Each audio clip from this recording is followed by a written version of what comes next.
I, Douglas Ducote, an American patriot by the grace of God, do solemnly swear to support and defend the Constitution of the United States of America from enemies foreign and especially domestic.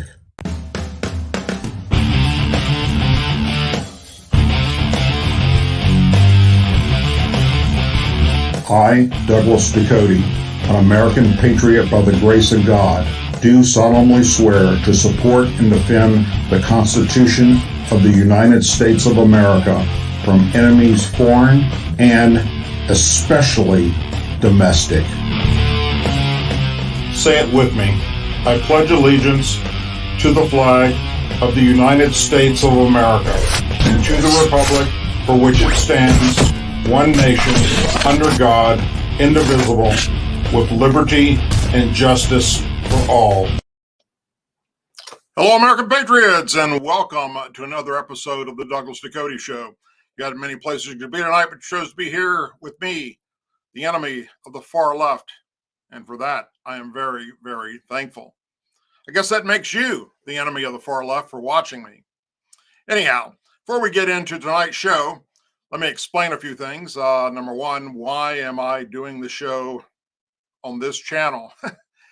The channel that we had set up to do just this live show on, which was titled The Douglas Ducote Show, YouTube removed. And the reason why, well, I took a screenshot of it and you can see it in the community section. They said I was violating their policy of impersonating Douglas Ducote. Somehow I'm impersonating myself. So I went through the appeal process and said, folks, it's my channel. I'm Douglas Ducote. I'm the one that made it. So my guess is some of these horrible far left liberal folks that attack me on a regular basis and my family, that's what they did. They just kept sending bots to report it as being a fake profile. I mean, I don't know. I don't know what else could have caused it. But they didn't remove me because they didn't like what I had to say. They didn't remove me because they said I was racist, like the left says. They didn't remove me because they said I was a bigot, like the left says. It's not an insurrectionist thing on the internet, like the left says I'm doing. No, it's because I'm impersonating myself.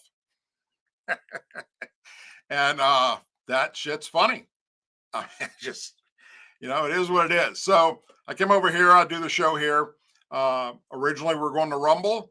Rumble can't get their act together. If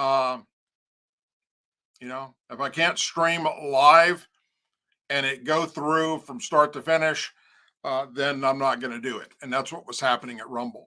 So anyhow, for the time being, we'll be here on this channel, waiting on Rumble or waiting for YouTube to start my other channel back up. And then in the community section, as I always communicate with everyone, I will let you know what's going on. So that's that.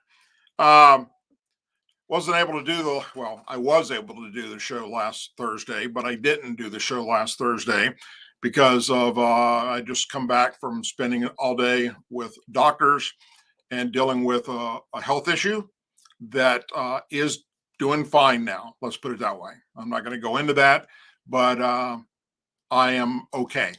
And I appreciate all your thoughts and prayers. So let's start talking about what's happening in the world, especially right here in the United States of America. Let's talk about things that you, the American patriots, need to be aware of. We're going to start with Florida Governor Ron DeSantis appeared on the Ingram Angle, which is on Fox News, yesterday to discuss his office's report that more than 70 nighttime flights moving illegal aliens from the border landed in Jacksonville, Florida during the summer. 70. Now, I don't know how many seats the plane held. I don't know if it was a big jet. I don't know if it was a prop plane. I have no idea what kind of aircraft it was. But 70 different flights took illegal aliens from the border and drop them off into Florida. And they're doing that all over the country right now. That's Biden's administration's new way of handling the crisis. He said that the border is obviously a disaster. And some people say, well, that's the problem for Texas, or that's the problem for Arizona. Well, actually, the Biden administration puts people on planes and flies them into Florida in the wee hours of the morning. They've done over 70 flights in the past 6 months, dump people here. And we had a few weeks ago, one of those people that Biden dumped ended up committing a murder in Northeast Florida. So these are crimes that would not have happened but for Biden's recklessness. So our view is that if you're going to be dumping, we want to be able to facilitate transfer to places like, Delaware. Let me add to it, California or Washington State or Portland, Oregon, or how about DC? How about drop them off right in front of 1600 Pennsylvania Avenue? It's a great place for them. Or Nancy Pelosi's house. How about AOC's house? Take them there. Yep. Alejandro Mar, Rashid Tlaib, Anita Presley. Oh, they want them, right? Yeah, we'll see. We have $8 million in my new budget that will be able to send them to those places, he said. We also looked at these carriers that the federal government is contracting with, and we're going to pass a legislation that says if you are facilitating Biden's policies, which is effectively a mass human smuggling operation, you are not going to be able to do business with the state of Florida or our local governments, and we're going to charge you restitution for each individual that you are bringing.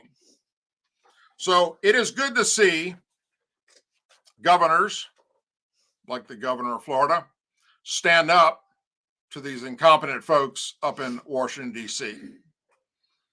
So kudos to him.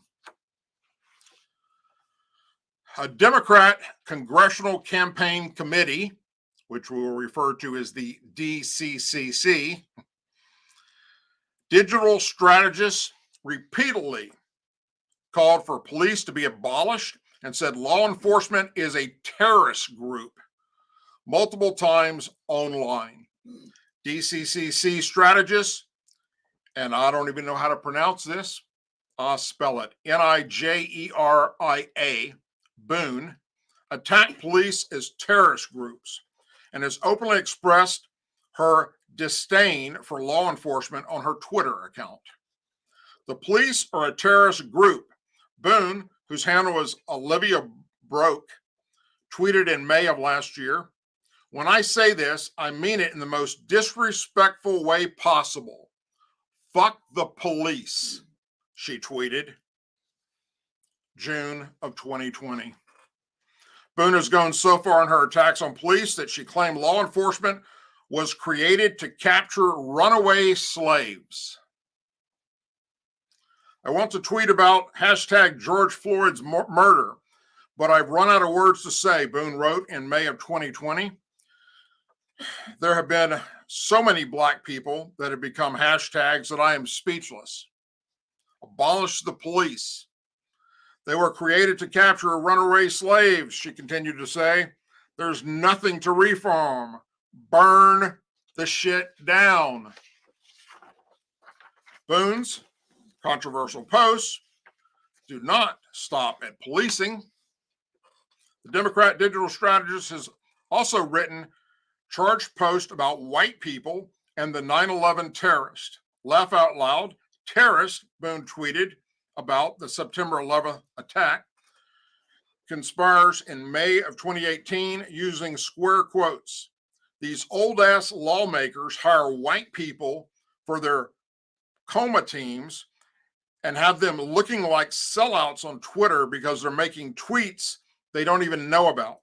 Boone wrote in May of 2020, "Be respectful, obey cops. With all disrespect, shut the fuck up," she tweeted. Boone also hosts a podcast titled Black Girl Politics Podcast, where she advocated for rage rooms. I advocate for range rooms, for sending bullets down range and practicing target practice. She had a rage room where cops just stand there and people can just curse them out. She also spoke about how cursing out a cop through the sunroof of her car felt so good. The DCCC digital strategist also bragged about canceling her friends during the COVID-19 pandemic in a different episode of the podcast. During the pandemic and stuff, I've canceled some of my friends. Well, they aren't my friends anymore, but like seeing people disregard human life and even different organizations and stuff, I've canceled them, Boone said. I feel like it wasn't necessarily productive. I want to say every time, but also it does not align with morals I believe in, so I canceled them. FEC data, as well as Boone's Twitter biography, confirmed that Boone is a Democrat employee. National Republican Congressional Committee spokesperson Mike Berg unloaded on the Democrat over their hiring of Boone in an email that was sent to Fox News. Sean Patrick Maloney's decision to staff the DCC with cop haters and convicted criminals embodies House Democrats' open hatred towards law enforcement, Berg said. Boone is one of many controversial DCC hires with charged rhetoric regarding the police. The DCC hires these people like Christian Slane and its chief of staff after she spent the last several election cycles working with Senator Elizabeth Warren, Democrat, Massachusetts. In June of last year, Slavin encouraged people to keep rising up after the Minneapolis City Council pledged to disband the city's police department. Taiwan Taro, who was hired by the DCC, senior advisor for strategy outreach in early of June 2021, is another controversial hire due to his past as a gang member. He was convicted of shooting two rival gang members more than a decade ago. And he called the Capitol Police white supremacist after the storming of the Capitol in January, and also characterized looting as protesters against systemic racism last summer. It's pretty simple. Hashtag defund the police, he tweeted last June. If it has to be explained to you at length, you are probably against real change and refuse to hear anything that doesn't fit your narrative world view. Learn to think outside the status quo and stop talking down to people. Wow. That's the pot calling the kettle black, right? Freaking idiot. That's the kind of people the Democrats hire. That's the kind of people Joe Biden likes to have around him. Yeah. Now, speaking of illegals around Joe Biden, Democrat Representative Hakeem Jeffries, who represents a district that covers part of eastern Brooklyn and southwest Queens in Congress, expressed support Tuesday for a bill passed by the New York City Council allowing hundreds of thousands of illegal aliens in their sanctuary city to be able to vote. The legislation that passed the city council would permit legal permanent residents to be able to vote in their elections. Jeffries, chairman of the House Democrat caucus, told reporters, and the law permits a city to make that determination. You ever heard of this thing called the United States Constitution? I think that trumps anything that could possibly come out of your freaking pea brain. We, of course, exist in a system of federalism. New York City has made that determination. It's a determination that I fully support. The measure, which would affect green card holders and those with work authorization, and was approved by the city council last week doesn't include state or federal elections, and people in the county illegally would not be allowed to vote, according to Fox 5 in New York City. The city would be the largest allowing non-citizens to vote, extending the privilege to roughly 800,000 illegal immigrants. In an interview with Fox News Sunday, the mayor, who has the power to veto the bill, admitted that he is not 100% behind the concept of allowing non-citizens to vote, but respected the decision made by the city council. I have mixed feelings. I've been very open about this law, and I think there are big legal questions, but I also respect the city council. That's the problem. You're unable to call out your own. They made the decision, de Blasio said. New Yorkers who spoke with Fox News also had mixed feelings on the bill. I think it's a good idea, one New Yorker told Fox News. If they're living here, but they're working on a visa, I guess they should have a say as to what's going on in the city, right? Let me answer that for you. No, they shouldn't. No, they're not American citizens. Voting is a right given to you as an American citizen, given to you by the brave men and women that have sacrificed their lives, their time, their pain and agony serving in the United States military to defend it. It isn't something that you just hand out like candy to illegal aliens because you realize what's about to happen after you saw what happened recently in Virginia. And that is Democrats are going to lose the House and Senate, and damn good possibility, even if we put, let's see, Barney the Purple Dinosaur up against Joe Biden to run on the Republican ticket, would probably win now. And I don't even know who's in that purple costume, but I would vote for that son of a bitch over Joe Biden again, or Kamala Harris. Another lifelong New Yorker opposed the measure, saying, I do not agree with it. Why should they? They're not from here.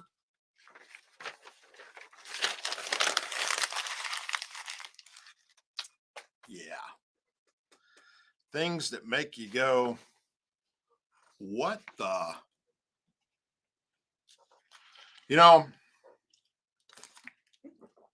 I've been very critical of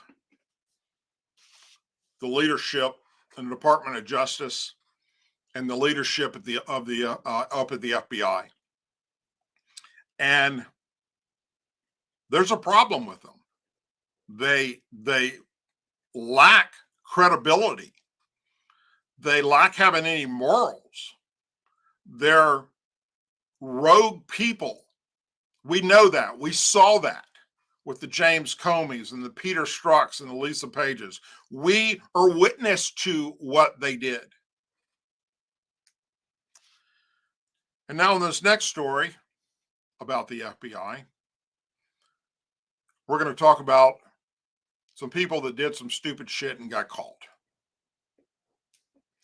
An investigation released by the Department of Justice this morning found 4 FBI officials engaged in commercial sex with prostitutes while overseas, and a 5th official attempted to a direct violation of DOJ and FBI policies. The investigation said the officials lacked candor in failing to report their involvement or other agents' involvement in soliciting sex with prostitutes. One of the FBI officials additionally lied to the Office of the Inspector General, which oversees the investigation, during an interview followed by polygraph questioning. The individual denied having engaged in any sexual act with a prostitute. The OIG investigation further found that 5 officials failed to report contact or relationships with foreign nationals, including foreign nationals for whom they procured commercial sex in violation of FBI policies, the OIG said in a summary of the investigation's findings today.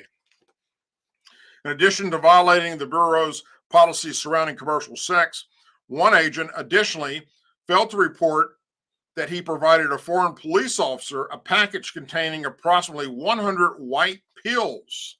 Well, I guess that's not Viagra. That's blue, I believe.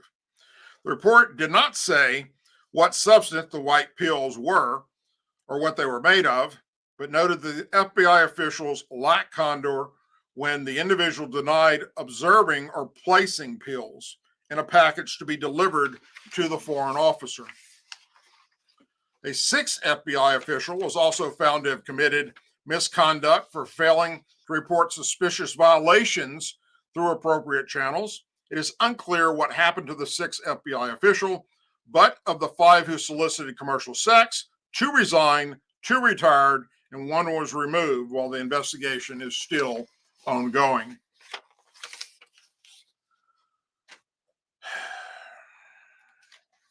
Couldn't make this up if you tried, could you? And while we're talking about people doing things illegally,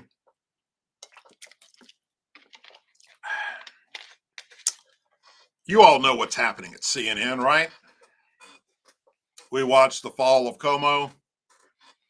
And right now, Don Lemon is under an investigation for harassing another gay guy in a bar.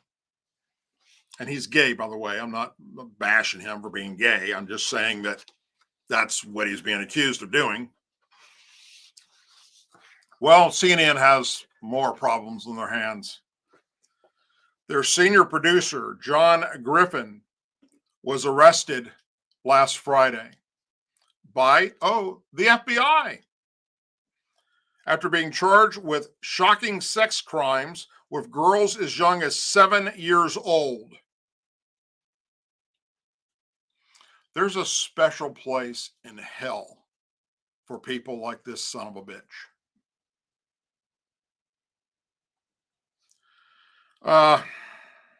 Unsealed document provides vulgar details to the alleged crimes that could result in life in prison.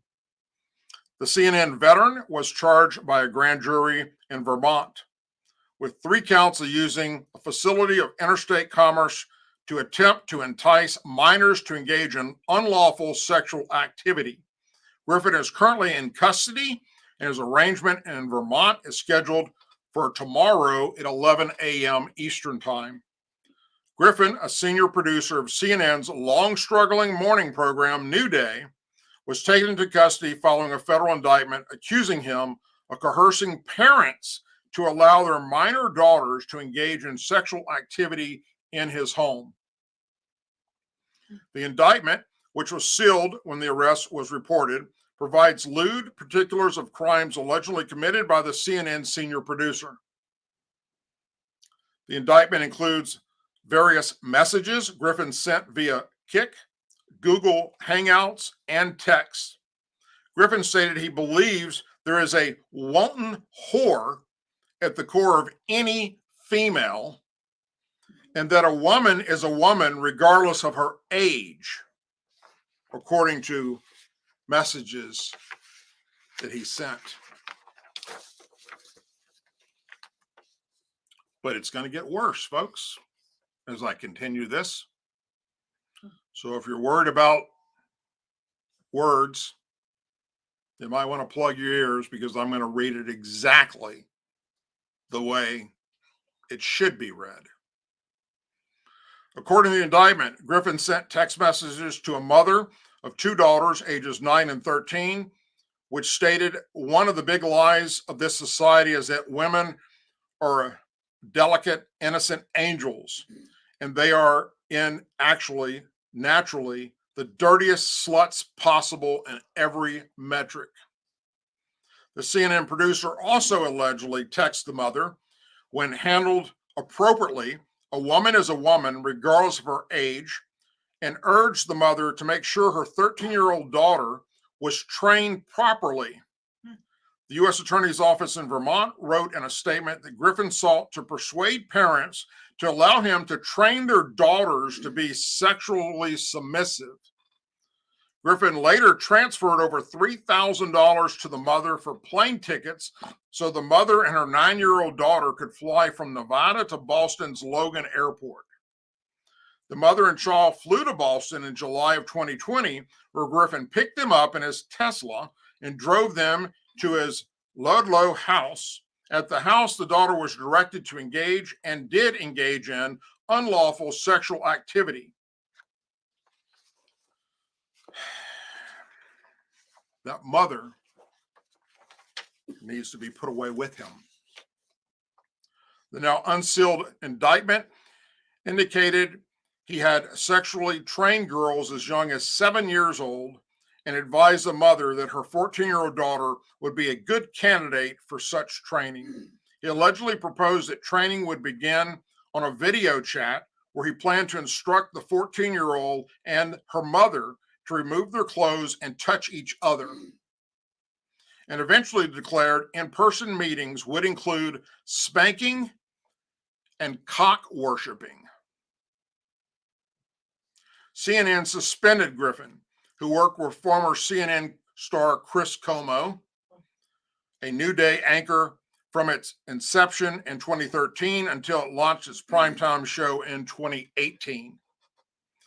Griffin's LinkedIn page, which has not been updated since the network fired the former Como primetime namesake, declares he works shoulder to shoulder with lead anchor Chris Como, seeing him through each show and producing line-breaking news across the country and around the world. Griffin's verified Twitter account also identifies him as a writer, a father. Wonder if he's got any daughters.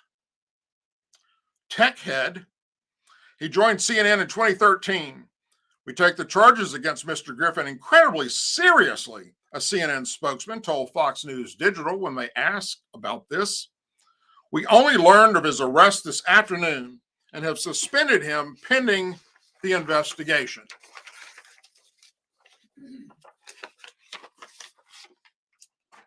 Sometimes not being politically correct hurts. And reading that story hurts. I hope that CNN ends up closing their doors forever. They are packed full, and so is MSNBC, packed full of perverts. Senator Dick Durbin, you all know who he is, right? Democrat from Illinois, attempted multiple times to cut off testimony from a conservative group's witness during a hearing on violence in Chicago. During the Senate Judiciary Committee hearing on combating gun trafficking and reducing violence in Chicago on Monday, Heritage Foundation legal fellow Amy Swear was cut off by Durbin while attempting to cite data about selective prosecution in Chicago. I read your testimony, Durbin interrupted as she was attempting to cite a specific incident of selective prosecution. I believe in all fairness, since we did not invite the Cook County State's Attorney's Office to be represented here today, they shouldn't really zero in on any particular individual. Dick Durbin, you are a sick and twisted son of a bitch.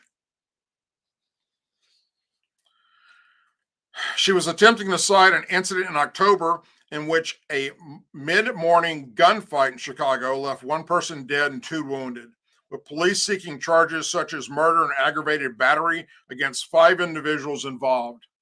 But just 2 days later, all the suspects were released without charges after the Cook County State Attorney determined that the evidence was insufficient to meet our burden of proof to approve felony charges. She was undeterred by Durbin's interruption, arguing that the committee should be looking at the consequences of not charging 5 individuals who shot up a residential neighborhood on a Friday, who none of which were charged and were released by Monday. How does impact the feeling of confidence? She asked. How does that for communities. I think that it's a valid thing to consider. Durbin again cut her off, saying he understood her point while arguing that there is another side to this story. And then again pointing out that the Cook County State's attorney was not invited to the hearing. After the hearing, she took to social media to vent her frustrations with the Illinois senator. Dick Durbin held a hearing on Chicago violence, then cut me off when my explanation was too Chicago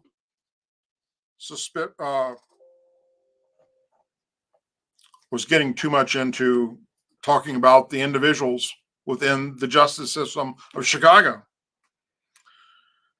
The story he didn't want you to hear. Police arrested 5 men who fired over 70 rounds at a Chicago home. Prosecutors released all 5 of them without a single charge.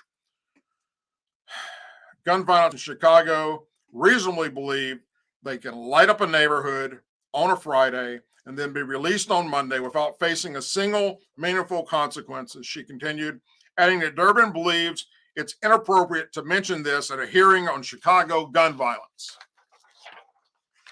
Well, we all know about Cook County DA, don't we? Does Jussie Smollett come to mind? Same woman.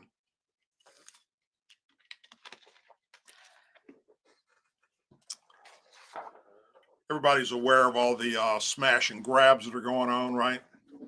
We're in broad daylight. These thugs are going in and just stealing shit. The owner of a luxury car dealership in Chicago blasted city leaders during a Monday appearance on The Story after smash and grab thieves struck his business in a brazen daytime robbery. There were kids in here. Joe Perillo, co-owner of Gold Coast Exotic Motor Cars, told host Martha McCallum, "I'm appalled and upset that they would come in on a Saturday at noon or at any time in broad daylight and be so brazen that they could just do this and get away with it." 2 men reportedly entered the dealership, known for its showroom of Lamborghinis and Bentleys, around noon on Saturday. One man was armed with a gun and stood by the entrance of the dealership, while the other man used a hammer to smash display cases. The men made off with 7 luxury watches with a total value estimated at $2 million. Perillo said that while he loves Chicago, he is considering moving his dealership out of the city, warning that the Democrats' soft-on-crime approach and radical bail reform policies will drive more businesses like his away. "I love this location. I love Chicago," he said. "Let me give a shout out to the Chicago Police Department. They're not the problem. They're the solution," he said. "They're the greatest police force in the country, as far as I'm concerned, but their hands have been tied." What happened is there's no retribution. The criminals know that they can smash and grab anything. We watch them do it. We can't do anything about it, Perillo said. They can only do this because they know that if they get caught, they get let out. There is no consequences for their crimes. And they go out as heroes to their neighborhood and tell them that they can do whatever they want. They could carjack, rob people, steal women's purses. Smash and grab mobs looting have unfolded in California repeatedly in recent weeks, with the crimes concentrating in Los Angeles and the San Francisco area. Chicago has also seen similar incidents, including along the city's magnificent mall and or near North Side at retailers such as a Canadian Goose store and Foot Locker. Mayor Lori Lightfoot suggested last week that retail stores are to blame for the crimes, saying she's disappointed that the stores are not doing more to take safety and make it a priority. "This upsets me dearly," Perillo said in response. "I'm not naive, but I did not realize that all over the nation they felt the way I did. I realize it now because I've been bombarded with calls. Roughly 10 customers, including children, were in the showroom at the time of the robbery. Employees reportedly tried to chase the suspects, but to no avail. Police are investigating and still searching for the men responsible. The showroom is now operating on appointment-only basis. Yeah. We talked about the problems over at CNN. Let's jump over to MSNBC for a moment. This is unbelievable. MSNBC analyst Claire McCaskill claimed Monday that Republican-controlled states would soon implement vigilance laws to combat immigration that could empower citizens to round up people who look like foreigners. Now, let me explain that a little bit to you. Republicans are going to let Bubba and his posse go out and round up people that look like they're foreigners. In her brain, it's been affected by something. During her appearance on Deadline White House, McAllister, a former Democrat senator from Missouri, based her claim on the argument that the Supreme Court needed to be reformed and that a majority of the justices were in the tank for the right-wing extreme views.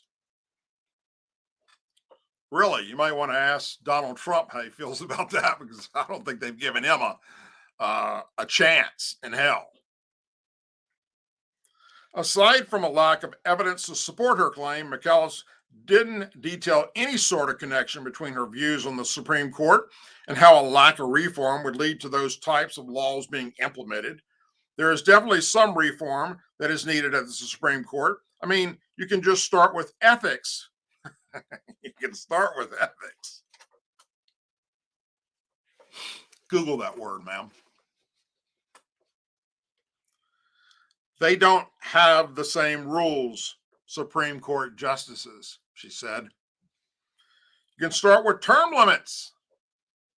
Yeah, we need that in Congress too. The American people support term limits for everybody, including Supreme Court justices, McAllister told Nicole Wallace before arguing the Senate filibuster also needed to be reformed. The hypocrisy here is astounding. Once in a while, somebody on the Supreme Court surprises us by making a decision that would not be expected based on the policies of the president who appointed them. I'm afraid those days of surprise are over, she added. I think we know everybody but Roberts is in the tank for right-wing extreme views. Everybody but Roberts. Did she just crawl out from under a rock? She's talking about our Supreme Court? Our Supreme Court? Is that what you're talking about, ma'am? She then declared she thought the posses were going to be allowed and were going to catch on across the country, predicting that Republicans would take extreme measures to combat things like immigration. These red states are going to do vigilantism laws on immigration, and they're going to empower citizens to go out and round up people they think look like foreigners, she said. And that's what they're coming to do in this country. And it is incredibly depressing, especially as we're so near a religious holiday that it's all about loving other people and accepting the least among us to be part of the larger group. That's so sweet of her to add that in there. McAllister has been known for her emotional responses to topics being discussed on her liberal network. She was previously mocked for claiming her new 4th of July ritual would be to watch footage of the January 6th Capitol riot, and once claimed that she was having heart palpitations during a discussion on abortion. Too bad your mother wasn't pro-choice.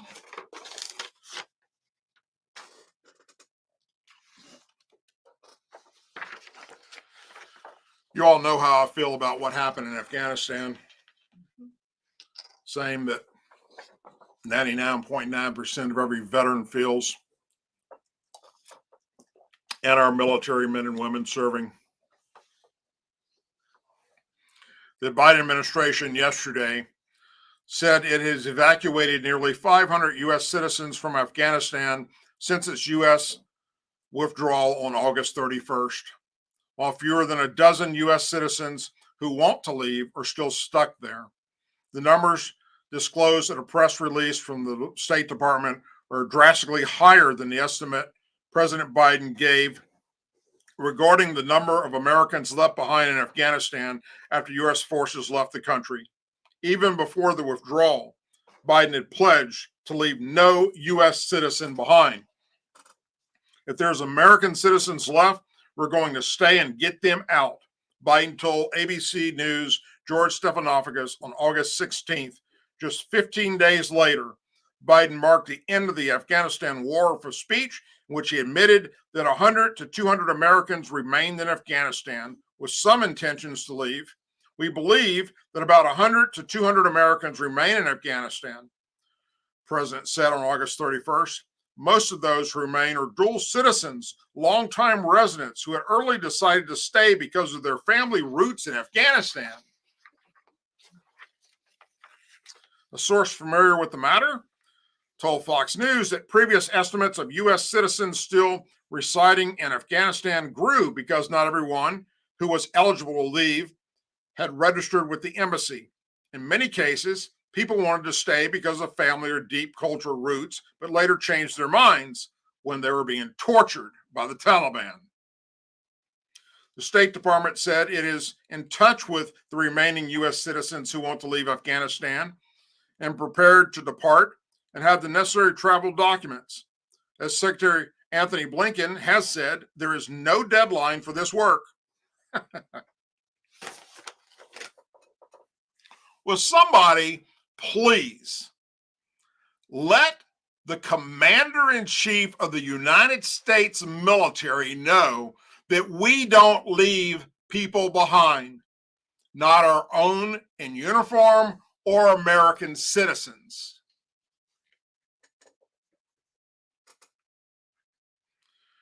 As Secretary Anthony Blinken said, there is no deadline for his work. The State Department said in a statement reaffirming its pledge to help relocate Afghan allies who helped the U.S. during the war. The State Department said it is continuing to relocate more than 2,200 Afghan allies who worked with the U.S. as well as their families. Many of them are special immigrant visas holders or applicants.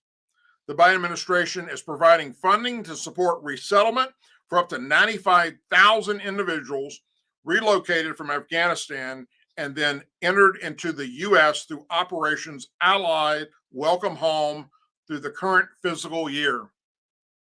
More than 40% of Afghans who have come to the U.S. are eligible for SIVs because of the work helping the U.S. at significant risk to themselves, or they are the immediate family member of someone who did, the State Department said. State Department said those being relocated from Afghanistan go through a rigorous and multi-layered screening and vetting process before arriving in the U.S. They also are required to receive critical vaccinations. None of that is true. The State Department just lied their ass off. And they expect you to be stupid. President Biden's promise in August that evacuees from Afghanistan would be thoroughly vetted is not happening. He noted that planes leaving Kabul would not go directly to the United States, but to U.S. military bases and transit centers around the world. At these sites where they are landing, we're conducting going through scrutiny, security screenings for everyone who is not a U.S. citizen or a lawful permanent residence. Senate Republicans released a memo last month alleging that only a small percentage of Afghan evacuees who had come to the U.S. since the August 31st withdrawal have been vetted in addition to being screened. Now,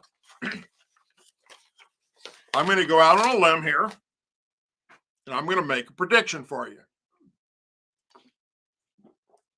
And you all remember this. On December 14th, 2021, Douglas Ducote predicted that we will have another one, if not many, terrorist attacks on American soil because of this current administration not vetting these people and bringing them here to America. Not to mention the ones that they're allowing to come over the border from south of us that we know that our Border Patrol has intercepted those that are on the no-fly zone list and have no other way to get here because they weren't in Afghanistan to hop a plane to get out to come here to do harm to us, like so many others were.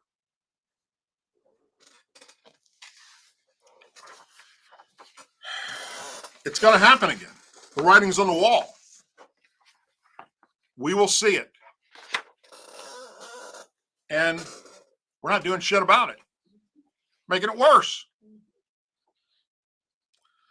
Y'all know who Joy Behar is, right? From The View.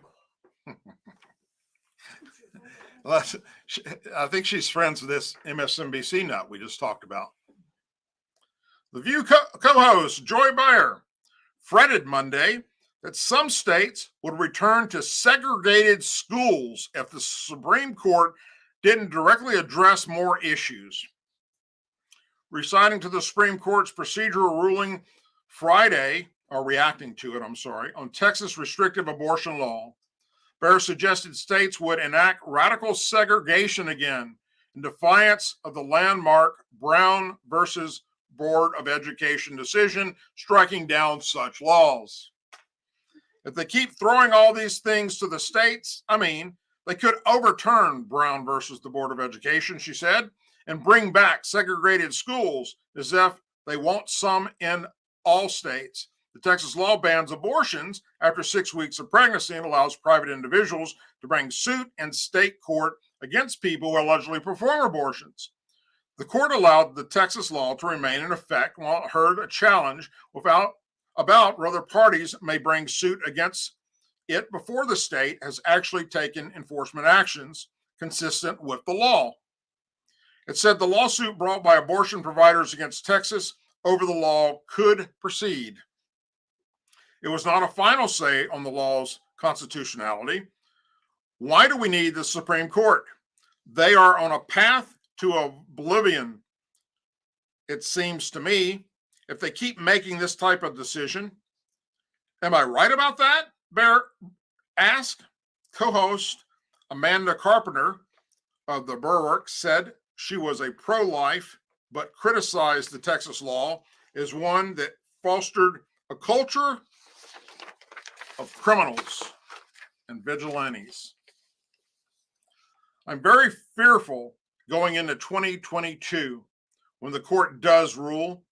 I think they will gut Roe in some way. We don't have a nationwide debate about abortion. We'll have a 50-state debate about abortion, Carpenter said. The Supreme Court decision prompted California Governor Gavin Newsom to announce he would write a bill allowing citizens to sue those who manufacture or sell assault weapons or ghost gun kits.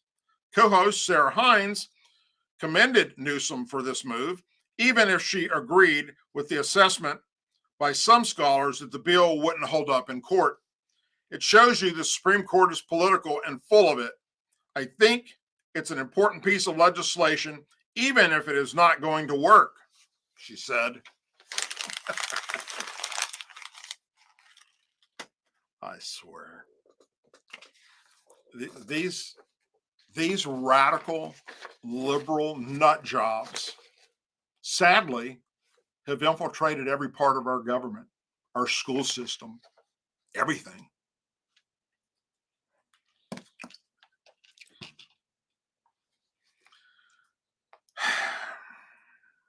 This next story is heart-wrenching. It's well, let's just get right into it. The leader of a nonprofit that protects military members' religious freedoms said wreaths laid on tombstones of veterans whose families haven't consented are Christian gang signs. You know, Wreaths Across America, every year at Christmas time, they go out and they put these wreaths on the gravestones of vets. They do it at all national cemeteries. We're not saying you can't place wreaths, but you cannot blanket it like that. Military Religious Freedom Foundation President Mikey Weinstein told Fox News. That's like carpet bombing. That looks like it's a Christian gang sign, that you're creating territory that is a Christian territory, he continued. Weinstein's organization issued a November 22nd statement attacking Wreaths Across America, which has placed wreaths at veteran cemeteries for nearly 30 years. On December 18th, the graves of all veterans in our country's 155 national cemeteries and numerous other locations where American veterans are buried will be indiscriminately decorated with Christmas wreaths by the organization Wreaths Across America. The gravesite of Christians and non-Christians alike will be adored with this hijacked form of paganism, symbol of Christianity. Singular and made of evergreen to symbolize everlasting life through Jesus Christ, whether the families of the deceased veterans like it or not, it continued. But Wreaths Across America Executive Director Karen Walsher told Fox News that her organization isn't Christian or political. Weinstein said, our view is that if you want to put a Christian wreath on a veteran's grave, that's fine. But then you must first request that, or make sure that it's okay with them. Wreaths Across America has absolute, impractical, and express approval to do it. Walchester told Fox News that Wreaths Across America has had a policy against laying wreaths at graves marked with the Jewish star or David since the group started in 1992. But she also said Wreaths Across America has never been asked not to place wreaths on veterans or other non-Christian faiths such as Islam. She then added that they have never placed those wreaths unless asked by the families to do so. We live in a free country where there is freedom of religion, and we respect that, Warcher told Fox News. And additionally, Military Religious Freedom Foundation Research Director Chris Rhoda pointed out how Wreaths Across America purchased its wreaths from a for-profit entity tied to the Ruster family. According to their latest available tax return, the Warshers nonprofit Wreaths Across America took in nearly $25 million in donations in 2019, and then paid nearly $17 million of that to their for-profit wreath company to produce the wreaths. Warcher defended her nonprofit's finances. The wreaths have to be made, she told Fox News. That's that for many long-standing years, there is a request for proposal process. It's done by members of the board that have no relation to the Washers, the founding family, she continued. Matt Vall, vice president of Charity Navigator, an organization that evaluates nonprofits, told Fox News that Wreaths Across America financial practices appear to be above board. It has come up before that the wreaths themselves are purchased from a related entity, he said. This is disclosed properly in the 990 tax form, and assuming that they're paying fair market value for the wreaths, similar to other vendors, and have done that due diligence, they are doing nothing illegal or against IRS regulations. So, to sum that up,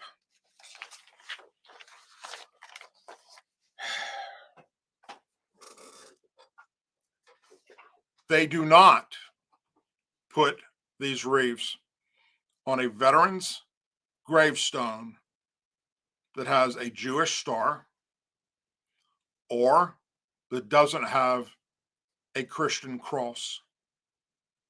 They don't. And they've never once had a single family member out of the hundreds of thousands of graves across this country. Nobody has ever, not a family member, has spoke up until these son of a bitches did. And then, when told reality that we don't put it on every single one, especially if there's no sign that this veteran was a Christian, that's the end of it. The story's over with. But no, the left won't leave it at that. The left will continue to do what they do, which is try and make you conform to their beliefs, to make you conform to their ideology. And it's sickening what goes on in the minds of these liberals and Democrats. And sadly, even too many Republicans these days. Folks, got a lot of places you could be tonight, but you chose to be here with me. For that, I am forever grateful. If you haven't already done so, please go to DouglasDucote.com, check out the website, check out all the cool stuff we've got there, to include videos that, you can't see elsewhere because I'm not politically correct.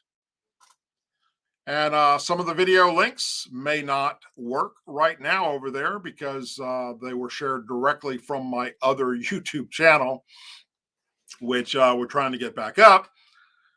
So until I can prove to them that I'm not impersonating myself, time will tell. As always, please say a prayer for our men and women serving the United States military, our veterans, our law enforcement officers, first responders, their families, our Angel families, our Gold Star and Blue Star families in our country. And as we approach this holiday season, if you don't know who Angel families are or Gold Star families, please Google that. Look that up. Well, don't use Google. I'm sorry. That's liberal. Go to DuckDuckGo or one of those other ones. Angel families and Gold Star families should be at the top of your prayer list,